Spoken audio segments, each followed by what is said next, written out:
Cricbuzz Chatter at the end of day 2 of this test match. We didn't get a lot of cricket today, just 33 overs and a little bit. And yet so much seemed to happen. The game already had a couple of phases in it. It looked like India was going to go away with the game. And then those wickets fell. Jimmy Anderson turning the clock back, bowling beautifully. Oh, so much happened in 33 overs today. And we're delighted that we've got Michael Vaughan once again to talk us through this collapse where England lost, 22 wickets, 6 wickets for 22 runs in just 10 overs. India returned the compliment, conceding 4 wickets in just 15 runs. What's with these collapses?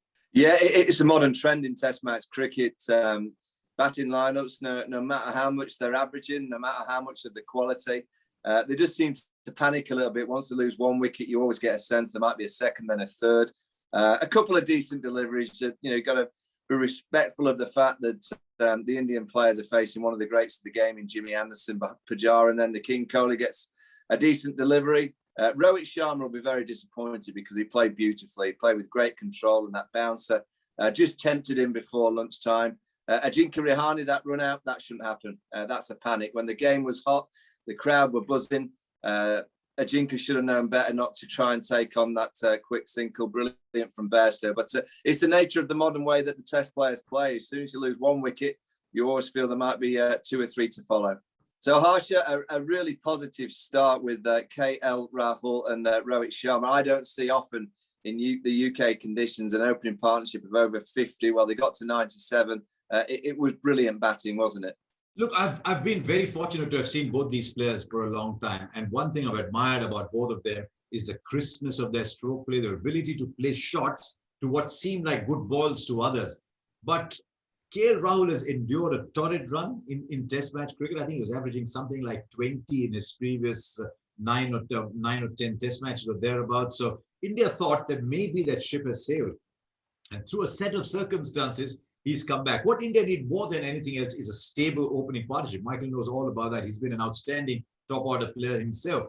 What India need is stability. And in recent times, we've used so many opening batsmen in India that really you're saying it doesn't matter which 2 those are, as long as there are those 2 who go out, giving 3, 4, 5 a certain feeling of calm in there. And Rohit and KL Rahul just have a lot of class about them. If they can settle down, I think it'll be fantastic for Indian cricket.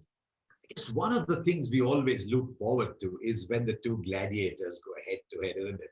There's the ageless Anderson, there's Virat Kohli, not quite sword in hand, but bat in hand, charging out. And the first one was won by Anderson. But the numbers are very interesting because if you look back to 2014, Kohli on his first tour, Anderson breathing fire, and it was a no contest. And then between 15 and 20, look at the number of deliveries that Kohli has got from Anderson. Showed him a lot of respect. His strike rate against Anderson was lower than anybody else's, but did not get out. And then part 3, and Anderson scored a win over this.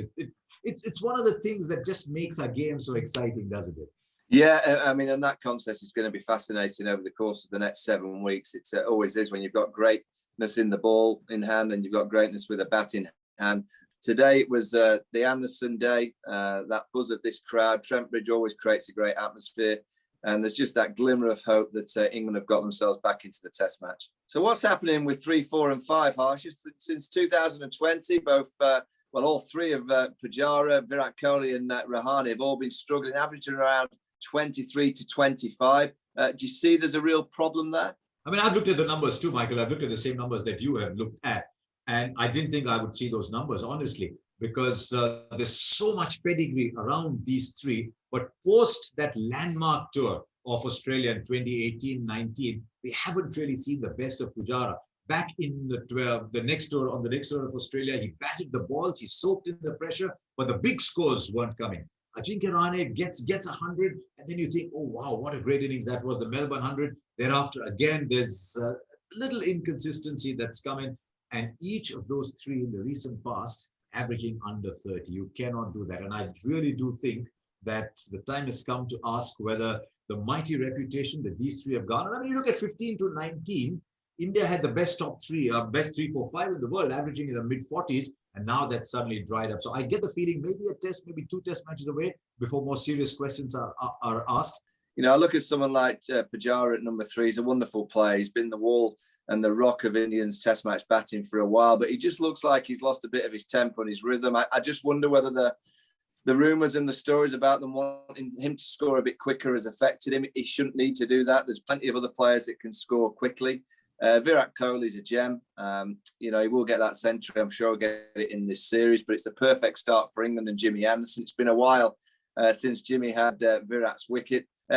Ajinkya will be a concern to me because he does play well, but he seems to play one good innings a series. He's not consistently getting those big scores or contributing. He's making mistakes. Today was a mistake in a run out. I don't think it's panic stations, and I don't think India will panic at all, but you'd want more from that middle order. It won't be easy. Test cricket's a tough school, Harsha. We know from watching for many, many years. Ajinkya Rahane, do you see that there's any kind of chatter around him being removed from the side? I wish they weren't. I wish they weren't asked of either Pujara or of Rahane, because you do want them to score runs. But if I was a lawyer in Rahane's camp and I was to plead before you, Justice Michael Vaughan, I would say, look at how many runs he scored in the World Test Championship cycle. Yes, he's played more innings than some other people, but he scored more runs than anybody else. He was top scorer in the final of the World Test Championship in that first innings. Yes, it was an unusual shot, he got out, but I was a little worried that people focused on how he got out rather than the runs he made that the other people didn't. So, you look at those, even in the Brisbane run chase, he got 24 of 22. He was getting a move on. So I would be a little more patient with Rahane. I'd like to be patient with Pujara as well. But I think that he's attracting a little too much scrutiny. Maybe a big score. A big score. That'd be great if we get it from Rahane. It's time to put Michael in the hot spot.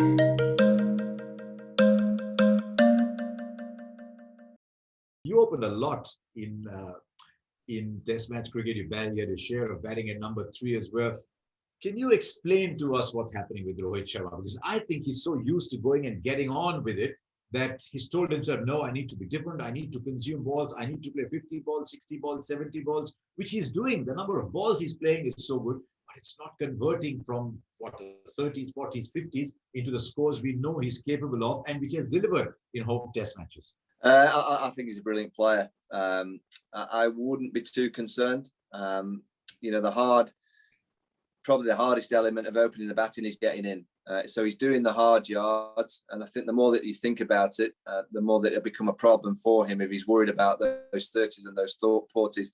He's just got to keep playing. I thought he played beautifully. To see off Broad, Anderson, Robinson, Curran in these conditions and get yourself to that figure and to bat for so many overs, it's the highest opening partnership I've seen in the UK for many years. It's not often that you get to 50 for naught and you get to 97 for naught against this kind of quality. So he did a lot right. And again, if he continues to play in that fashion across the series, he'll get 1 or 2 big scores. Absolutely true, Michael. There were a few people who were uncertain about whether at this age he'll be able to make the adjustment.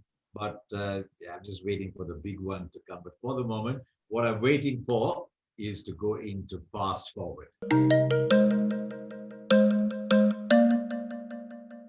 Where do you see this game going into day 3, then day 4? Who knows into day 5? Weather showers on day 3. There'll be storms, so they'll be very localized.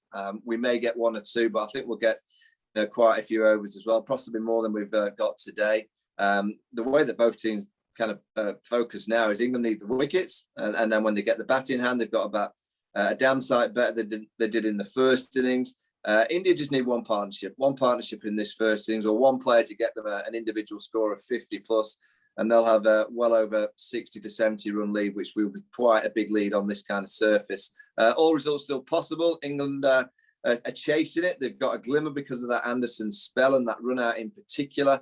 But I have to be honest, India are ahead of the game. And if Rishabh comes out some plays, that drop catch of KL Rahul, second slip, Dom Sibley, you just get a sense that that's quite a pivotal moment in this Test match.